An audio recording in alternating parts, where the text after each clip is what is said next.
কি রান্না হবে? ময়দা মাখছো? দুধ পরোটা। ও আচ্ছা, দিলাম আটা। আমার ওই ফেভারিট দিদি বানাতে বলেছিল, তাই রেসিপিটা শেয়ার করে দিচ্ছি। আটা আর ময়দা মেশাবে, তাই তো? ময়দা, দুধ। আমুল দুধও দিতে হবে? পুর দেবে না? হ্যাঁ, দুধ দিলে ভালো হয়। আচ্ছা আচ্ছা। ময়াম। ও ময়ামে আবার ঘি, বাহ। হ্যাঁ, তেলেতে ঘি দিয়ে বেশি ভালো লাগে। আর 1 চিমটে নুন। আর এটা কি তুমি জল দিয়ে মাখবে না দুধ দিয়ে?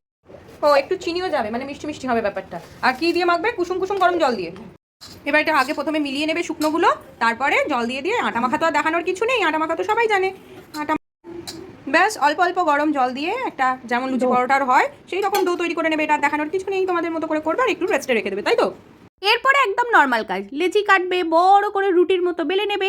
আর গুঁড়ো দুধ, যেটা মেন ইম্পর্টেন্ট, সেটা রুটির ওপরে ভালো করে স্প্রেড করবে, মুড়বে, ত্রিকোণ আকার দেবে, তারপরে আবার বেলে নেবে। যা করার পরোটা যেভাবে হয় ঠিক সেইভাবেই। তারপরে কি, প্রথমে চাটুটা গরম করবে, এপিটোপিট সেঁকে নেবে, তারপরে সাদা তেল দিয়ে বেশ ভালো করে ভেজে নেবে, আর দেখবে ফুলে ফুলে উঠবে। ব্যাস রেডি আমাদের দুধ পরোটা। গরম গরম খেয়ে নেবে। হাত পুড়ে গেলে তার দায় আমার নয়।